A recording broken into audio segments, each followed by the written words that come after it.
आज हम बात करेंगे पाइल्स बीमारी क्या होती है और किन किन लोगों को ध्यान देने की ज़रूरत है।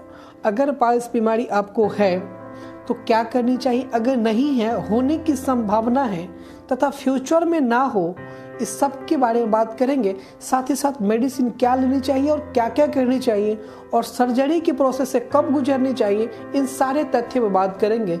जितना इससे गलत अवधारणाएं होती है, इस सारे अवधारणाओं को क्लियर करेंगे। दोस्तों, सबसे पहले पाइल्स बोले तो एनल कैनाल यानी कि जो हमारा लेटरिन की रास्ता है उसमें ब्लड वेसल्स होता है। उसमें काफ़ी ज़्यादा प्रेशर पड़ने की वजह से वो जो वेसल्स होता है वो क्या डैमेज हो जाता है, डिफेक्ट कर जाता है, जिसके कारण ब्लीडिंग होता है, जिसे हम पाइल्स या बवासीर या हिंदी में से महेशी के नाम से जानते हैं। पाइल्स मुख्यतः 3 प्रकार के होते हैं, एक एक्सटर्नल हेमोराइड, इंटरनल हेमोराइड और बोथ।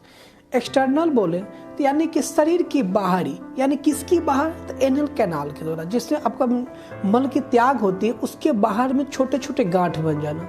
और इंटरनल हेमोराइड बोले तो उसके अंदर, यानी कि जो लेटरिन की रास्ता है उसके अंदर की जो दीवार में छोटे छोटे गांठ बन जाना। ये गांठ ब्लड वेसल्स का होता है और किसी केस में बोथ यानी कि दोनों होता है, एक्सटर्नल भी होता है और इंटरनल भी होता है, तो दोनों होना।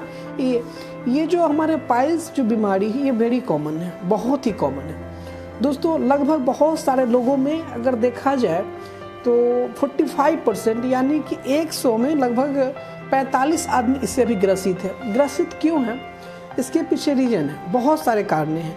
बहुत सारे कारण की बात करें तो सबसे मुख्य कारण है एंजाइटी डिप्रेशन। एंजाइटी डिप्रेशन की वजह से तो इसमें आपको क्या क्या देखने को मिलेगी दोस्तों, इसमें मुख्य देखने को मिलेगा ब्लीडिंग तो होगा ही, इसमें नो डाउट ब्लीडिंग भी होगा। साथ ही साथ ये जो लेटरिन की रास्ता है उसमें इचिंग होगा। अब इचिंग बोले तो इस इचिंग को हम लोग कहते हैं एनल कैनाल इचिंग कहते हैं। साथ ही साथ जो लेटरिन की रास्ता है उसमें दर्द होगा, ये भी इसका कॉमन माना जाता है। दोस्तों, आखिर होने के पीछे कारण क्या है, आखिर इतने सारे लोगों में हो क्यों रहा है, क्या है रीजन। साथ ही साथ इसको ये जानने से हमको ये पता होगा कि फ्यूचर में हमारे पास नहीं हो, यानी किसी पर्सन्स को है उनको नहीं हो। सबसे पहला इसका अगर देखा जाए तो स्पाइसी फूड खाना। आप बहुत ज़्यादा अपने घर के खाना छोड़ के बाहर की खाना खाते हैं तो भी आपको पाइल्स या हेमोराइड होने की संभावना अत्यधिक होता है। दूसरी, आप बात करें तो काफ़ी ज़्यादा मात्रा में अपने शरीर की अपेक्षा काफ़ी ज़्यादा वजन उठाना, यानी कि आप झुक के कोई या फिर बहुत वजन लेके अधिक वजन हो जाना, हेवी वेट। अब क्या है कि आपने जब माथा पे कुछ वजन लेके चलते या नीचे से कुछ वजनदार उठाते हैं तो सारा वजन जो आपके कहाँ जाती है, कमर पे जाती है, यानी कि जो लेटरिन की रास्ता है उस पर सारा वजन पड़ता है। तो इस वजन की वजह से भी जो ब्लड वेसल्स है वो भी फटने की डर होती है, जिससे आपको पाइल्स या बवासीर होने की संभावना होती है। तीसरी देखा जाए तो लाइफ स्टाइल। अब लाइफ स्टाइल में ये हो गया कि अब घर के खाना कम अच्छा लगते हैं, बाहर के खाना ज़्यादा अच्छा लगता है। तो एक कारण ये भी है। एक कारण होने के पीछे क्या है कि आप बाहर में बहुत ज़्यादा फ्राई फूड खाते हैं और स्पाइसी फूड खाते हैं, पिज्जा खाते हैं, पिज्जा खाते हैं, चाट चाउमीन खाते हैं, तो ये भी होगा। और ये खाने से होता है क्या, इसका सही से डाइजेशन नहीं होगा। जब सही से डाइजेशन नहीं होगा फिर आप प्रेशर बनेगा बाथरूम में, तो ये क्या होगा, ये भी आपका ब्लड वेसल्स पर प्रेशर डालेगा। तो एक कारण ये भी होता है। दूसरी मात्रा की बात करें, तीसरी या चौथी की, तो इसमें खाना की तो ऐसे भी व्यक्ति को देखने को मिलता है जिनके खाने में फाइबर्स की मात्रा कम होती है। ऐसे लोगों में भी पाइल्स की संभावना बहुत ज़्यादा होती है। अब इसलिए कि फाइबर्स अगर नहीं है शरीर में, यानी कि आपने फ्रूट्स ऐसा सामान सब नहीं खा रहे हैं, तो भी होने की संभावना है।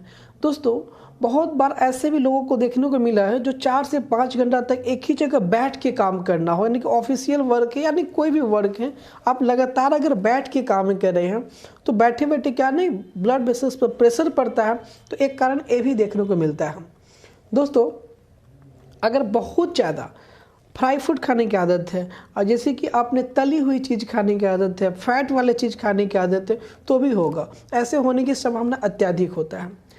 बात करें तो अगर आप बेड पे, ऐसे बेड पे सोते हैं जहाँ काफ़ी ज़्यादा रुई का बना हो, काफ़ी गद्दा है, यानी कि गर्मी के मौसम में अगर उस पर सोते हैं तो आप जानते हैं कि सोने के बाद पसीना ऐसा देखा जाए तो लोगों में क्या जल्दीबाजी होता है। अगर उनको 7 बजे अगर किसी वर्क पे जाना है, अगर स्टूडेंट को देखिए, अगर कोचिंग जाना है, ट्यूशन्स जानी है या किसी वर्क पे जाना है, तो अगर उनको बाथरूम फील नहीं है फिर भी वो बाथरूम में जाके सीट पे बैठते और काफ़ी ज़्यादा प्रेशर लगाते हैं। काफ़ी प्रेशर लगाने की वजह से होता है। अब जब तक बाथरूम नहीं लगा आपने प्रेशर पर प्रेशर लगा रहे तो क्या होगा, जो ब्लड वेसल्स है वो क्या होगा, उस पर डिफेक्ट पड़ेगा। तो एक कारण वो भी होता है। अब नेक्स्ट कारण की बात करें तो आप अत्यधिक मात्रा में गर्म खाना खाते हैं, यानी कि खाना अभी बहुत गर्म है, आप खाना खा रहे हैं क्योंकि हमको ऑफिस जाना है, मतलब जल्दीबाजी में खाना, आगे और काम करनी, तो आप ऐसे समझ के खाना खाते हैं तो भी ब्लड वेसल्स में सही से डाइजेशंस नहीं होगा, पेट में आपका डाइजेशन सही से नहीं होगा तो वो भी ब्लड वेसल्स पर प्रेशर डालेगा, जिसकी वजह से भी आपको होने की संभावना होती है। साथ ही साथ अगर आपने बहुत ज़्यादा गर्म पदार्थ, जैसे कि आप देहात में आप जानते हैं आदी हो गया, अब लहसुन हो गया।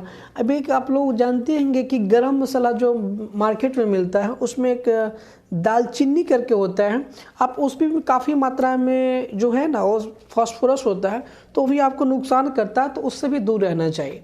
साथ ही साथ ऐसे व्यक्ति को ज़्यादा मिलता है जो बहुत ही नॉन वेजिटेरियन सामान खाते हैं या चिकन मटन जो ज़्यादा खाते हैं, उनमें भी देखने को मिलता है।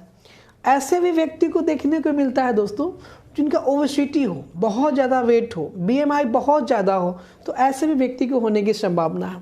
दोस्तों देखा गया है मेडिकल साइंस की रिसर्च के अनुसार कि अगर कोई व्यक्ति काफ़ी यानी कि दिन भर में 4 से 5 बार 7 बार अगर कॉफ़ी पी रहा है तो अत्यधिक मात्रा में कॉफ़ी का सेवन करने की वजह से भी ये पाइल्स या बवासीर ऐसी बीमारी देखने को मिलता है। अगर आप हरी सब्जियां की बहुत कम सेवन करते हैं तो ऐसे लोगों में भी पाइल्स या बवासीर होने की संभावना होती है। दूसरी बात किया जाए कि बहुत ज़्यादा दिनों से आपको गैस की बीमारी है, कॉन्स्टिफिकेशन है, तो ऐसे लोगों का भी होना।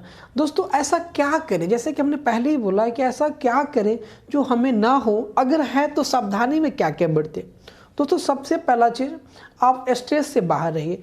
स्ट्रेस से बाहर रहिएगा तो इससे बहुत सारी बीमारी आपके ठीक हो जाएगा। आप ऐसे माहौल बनाइए जैसे कि शाम को मेरे घर दीपावली है, ऐसे बना के रखिए, चहल पहल, काफ़ी खुश रहा कीजिए, तो ये सबसे बड़ा इलाज है। दूसरी बात करें कि शरीर में पानी की कमी नहीं होने दें। पानी कम पीजिएगा तो डाइजेशन सही से नहीं होगा, तो डाइजेशन सही नहीं होने के कारण भी एक कारण आपको मिलेगा क्योंकि प्रेशर ज़्यादा लगे। अगर आप बाथरूम जा रहे हैं, अगर प्रेशर नहीं है तो बहुत ज़्यादा प्रेशर नहीं लगाइए।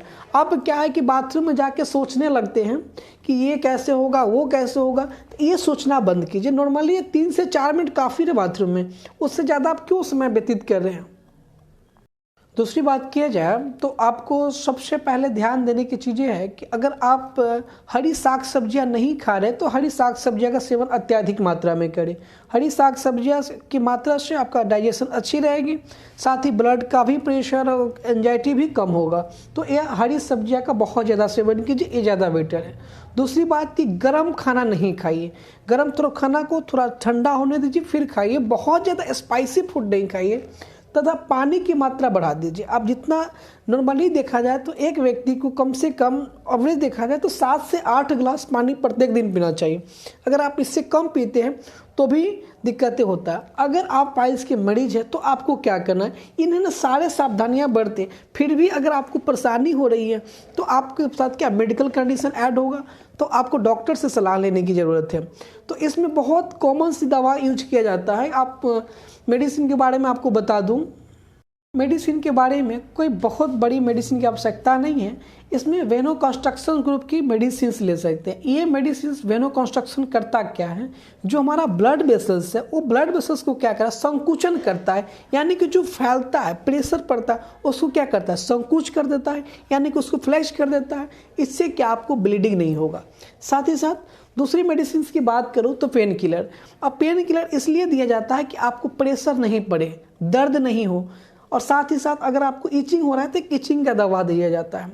साथ साथ आप उसमें ये एक मलहम का इस्तेमाल कर सकते हैं, लोकलिटी एप्लीकेबल वाइटमिट आप इस्तेमाल कर सकते हैं। ये मलहम क्या करता है कि जो वहाँ पर मसल्स रहता है वो मसल्स को क्या करता है, मोमेंटम प्रदान करा देता है। जो टाइटेनियस बना हुआ, पूरे टाइट बना हुआ रिंग शेप में, उसको क्या करता है, आराम पहुँचाता है। इससे भी अत्यधिक होता है तो हम लोग क्या करते हैं, गर्म पानी एक ट्यूब में रखवाते हैं, उसमें थोड़ी मात्रा में बीटा गर्म पानी करवाते हैं, गर्म पानी टॉप में डालते हैं और उसमें बिटाडीन जो कि एंटीबायोटिक आती हैं, आयोडीन प्रोविडीन होती हैं, उसमें डाल के उसमें बैठाते हैं। बैठाने से क्या होता है, वो जो गर्म पानी है वो हमारे मलमूत्र की जो द्वार है उस पर टच करता है, उससे ब्लड वेसल्स को जो गांठें आती है, जो वहाँ पे इन्फेक्शंस होने की डर रहती है, उससे क्लियर हो जाता है, ताकि वहाँ पर कोई इन्फेक्शंस ना हो, इचिंग ना हो, और जो स्वेलिंग है उसको क्लियर कर दिया जाता है। अब इतना ही करने के बाद अगर फिर भी आपकी प्रॉब्लम अगर सीरियस इशू में आगे और बढ़ता जा रहा है तो आपको सर्जरी प्रोसेस से गुजरने की आवश्यकता होती है। हम किसी अगले वीडियो में सर्जरी की एक एक पॉइंट पे बात करेंगे कि सर्जरी में क्या क्या होती है। दोस्तों, अगर इतना सारे ट्रीटमेंट उपयोग करते हैं, घर पे भी रह के इतना कर पा रहे हैं, तो आपके लिए ज़्यादा बेटर है, आप ठीक हो जाएंगे। दोस्तों, पाइल्स होने अथवा ना होने इस सारे जानकारी में अगर आपको अच्छा लगा, इस जानकारी को शेयर कीजिए, ताकि जो इस दोस्तों अगर पाइल्स से संबंधित हो अथवा नहीं हो, इन सारे के बारे में अगर आपको समझने में ये वीडियो हेल्पफुल हुआ तो मैं चाहूँगा इस वीडियो को शेयर करिए। बहुत लोग इस अवधारणा को नहीं जानते हैं। मैंने सारे कॉमन बातों को आपसे डिस्कस किया हूँ, ताकि जो लोग ऐसे गलतियाँ करते हैं, बार बार हमेशा लगातार बैठे रहते हैं, लगातार सोए रहते हैं, अपने ओबेसिटी पर ध्यान नहीं देते, अपने फिटनेस पर ध्यान नहीं देते, वैसे लोगों में ज़्यादातर होता है। आस्कत करते, वो पानी नहीं पी पाते हैं, काम धंधा नहीं कर पा रहे, तो ऐसे लोगों में ज़्यादा होता है। ताकि मैं इस वीडियो के बनाने का मेरा मकसद यही है कि लोग जागरूक हो, और ताकि ऐसे लोगों को जो घबराते हैं इस बीमारी से, उनको ये अच्छा से मतलब ट्रीट कर पाऊँ, वो घर पर ट्रीट हो जाए, टेंशन में ना रहें। दूसरी बात करें, इस वीडियो को आप शेयर करिए। मैं ये कह रहा हूँ ये चैनल साइंटिफिक है, हर मेडिकल टॉपिक पे बात करेंगे। अगले किस टॉपिक में मुझे बात करना है आप कमेंट करके बताएं। वीडियो अच्छा लगा तो लाइक शेयर